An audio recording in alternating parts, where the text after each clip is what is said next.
2 weeks ago, a man attacked me on the beach and put me in the hospital. My friends and I were getting dinner at Fresco Grill in Carlsbad Village, which, if you don't know, is a super safe area. After dinner, we decided to go down to the water and sit on a lifeguard tower just to hang out at the beach. These two kids, probably like 12 years old, came riding by on e-bikes, like down on the sand in front of us. I put way too much concealer on. They were literally like 12 years old. They stop riding their bikes in front of us and they're all, hey ladies, like just being super funny little kids. Not even like 2 seconds later, this drunk guy from out of nowhere comes walking up and he starts yelling at the kids. He's like, you guys, he's slurring his words, you guys aren't allowed to ride those bikes on this beach. Like, you wouldn't do that if there was a lifeguard here. You better get off your bikes, get off your bikes. Just like yelling at them. And we were all like, whoa, like, calm down. So we tried to like make light of the situation. We were like, haha, like it's fine, they're fine. We even were like, these are my little brothers, like leave them alone, they're fine. So he scares them off so badly they end up leaving, and I was like, great, now we're stuck here alone with this guy. Not that I was like counting on two 12-year-olds to do any like protecting, but it was still comforting to like have other people there. So the boys leave and we're sitting on top of the lifeguard tower. This man is standing at the bottom of the ladder, like blocking the bottom of the ladder. He's obviously drunk, slurring his words, holding a beer can or like a tall boy of some sort. Like I said, he was obviously drunk and a lot of the things he was saying wasn't even making any sense, and it was making us feel uncomfortable and we didn't know how to like act. So at first we're like trying to laugh it off because we feel weird, and if you are a woman and you've ever been in an uncomfortable situation with a guy, a lot of the times all you feel like you can do is like laugh it off. He really did not like my friend Kaylee, who is sitting to my left. She's sitting directly at the top of the stairs. I'm in the middle, and then my friend Abby's to my right. She was kind of making jokes and laughing at him when I would say, leave us alone, go away, because he wasn't leaving us alone. He wasn't going away. So I kept being like, all right, dude, like have a good night. We're not trying to have a conversation with you. Like, go away. You're making us feel weird, blah, blah, blah. To which, of course, he starts saying things like, this is what's wrong with women. You guys don't know how to have normal, logical conversations. And I was like, dude, we're not trying to have a conversation with you. Like, have a good night, go away. He did not like that. He starts getting even more aggressive. And once again, I tell him to leave us alone. And he takes a step up onto the ladder and says, oh yeah, or what, or what? And it wasn't just one step up, like he was trying to scare us and like make a point or whatever. He was coming up that ladder and he wasn't stopping. My friend Kaylee, the one that's sitting at the top of the ladder, she puts her foot out and she's like, don't come up here. Everything's happening so quickly. We're all saying, stop, leave us alone, get down, get back. Kaylee quickly takes her foot back because we're all afraid he's gonna like grab her. She's scooting back on her butt. He's coming up the ladder, and at this point, she's scooting back. He's basically standing over her at this point. And that's when I got in the middle of them and I said, dude, get back, don't come up here. And he says, oh yeah, or what, one more time. Grabs my jacket and chucks me off the top of the lifeguard tower. Chucks me. So I fall right onto my head and my ribs on the sand, which resulted in a collapsed right lung, meaning my right lung separated from the rib cage and air got in between my lung and my ribs. I thought I had for sure broken a rib, maybe even my collarbone, because everything was just not where it was supposed to be sitting. So I fall, quick bright flash of light, and that's how I knew, crap, I just hit my head really hard. I don't really know how I landed. I landed somehow like this, I think. Even this hurts really bad still. The guy starts running away. My friend Kaylee goes after him. She's trying to record him and she's like, don't you dare try to leave. We already called the cops. Like, you're not gonna get away with this. She's taking pictures of him, to which he starts bumping his chest into her and putting his hands on her again. So then she's like, oop, I can't be alone over here with you. She comes back over to the group. I remember laying on my back and the guy coming back over and like standing over me. And I just remember him like staring at me and going like this and like talking to some other guy. Long story short, he ends up getting away. There weren't really any men around. There were just like younger, maybe high school boys. I was in the hospital for 4 days. 4 days? Yeah, I was on the 3rd and I left on the 5th of July. I'm still in pain. I still can't like sleep comfortably. My arm was in a sling as of just a few days ago. This was not a fun healing process. My family ended up posting those photos we took of him that night and posted it on their socials, asking if anyone recognized him. to which someone did. So we did find out who he is. Worst 4th of July of my life. We also found out that this is not the first time he has attacked a girl.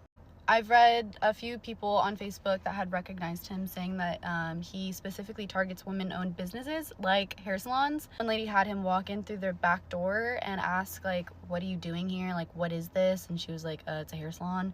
And then he like mumbled something under his breath, and she then like closed the door and locked the door. That same woman owned another location in Oceanside, which she had to close down because of him. He kept coming in and making her feel unsafe. Another lady wrote on Facebook that she recognized him as a man that literally robbed her sister of all the cash in her purse. So this is not the first time he's gone after a girl. There is a case filed against him. We're still waiting for an update, but it's been 12 days and I would like to get this guy off of the streets of Carlsbad. I have since purchased pepper spray, to which all of my girlies should do. Carry a knife, pepper spray, something, and stay safe. Exposing the man that attacked me on the beach and put me in a hospital. This is me in the hospital. I suffered from a collapsed right lung. This sucked. I wasn't able to move. I wasn't able to go to the bathroom by myself. I still have trouble lifting my right arm.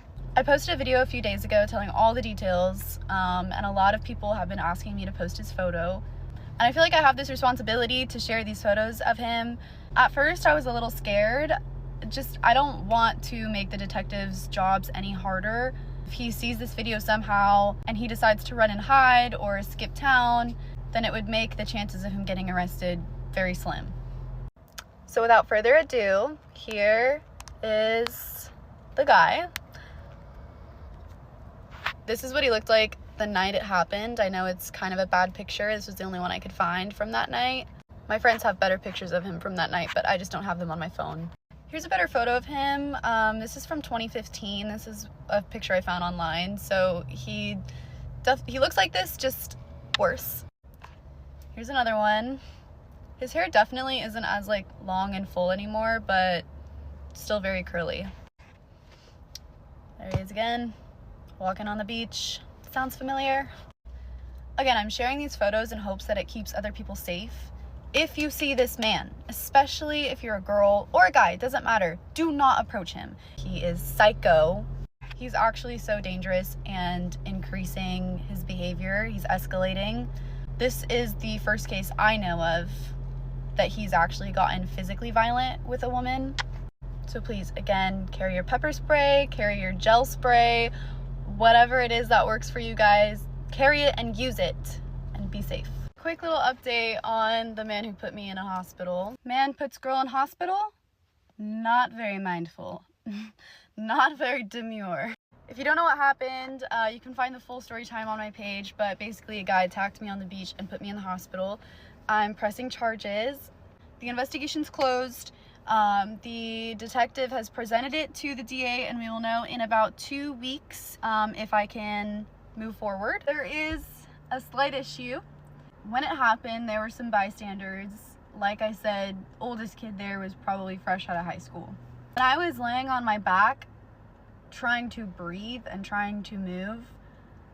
The guy that attacked me, his name is Kyle, we found out who he is, comes over and he's standing over me, staring at me. And I hear him talking to one of the bystanders. Later, one of my friends that was there confirmed the conversation that was going on. Kyle was talking to the guy, one of the kids there, and was like, come on man, like bro to bro, you know I would never do that. He said, basically this is what he said. He was just trying to find something to grab onto and accidentally grabbed onto me.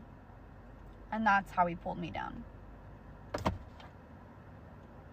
Be so for real, bro. Be so for real. Like, there's no way you were just looking for a railing to grab onto and then ended up putting me in the hospital. Like, no. There was a moment when he grabbed me and I realized, oh fuck, he has my jacket. He's grabbing me. There was a moment where I realized that and I tried to keep my ground. And again, it's like a split second. I realize I'm trying to hold my... Like I said, split second, he has me, I realize it, and I try to lean back and he yanks me down even harder. There is no way that that was an accident. Also, mind you, there are no railings to grab onto. It's literally just the the ladder, first platform, and then a higher platform. There's no railings on the lifeguard tower. So to even say that, it doesn't make sense because there were no railings to grab onto. So the detective on the case said that because those kids are saying that that's what happened, that's the only pushback I'll probably get. But even then, it's like, dude, he was coerced by the guy that attacked me, first of all. Second of all, it happened at nighttime, and those bystanders were far. I don't even remember them being close at all to the lifeguard tower when it was going down. Fingers crossed that's not an issue, because again, it happened in the dark, they were far away, and he's only saying that because Kyle told him that's what happened. One last thing, Kyle cut his hair. He does not have long curly hair. So I've heard that he cut his hair, so he might look a little different. He still lives in Carlsbad. He's still out and about. So please be careful, and if there's another update, I will let you know.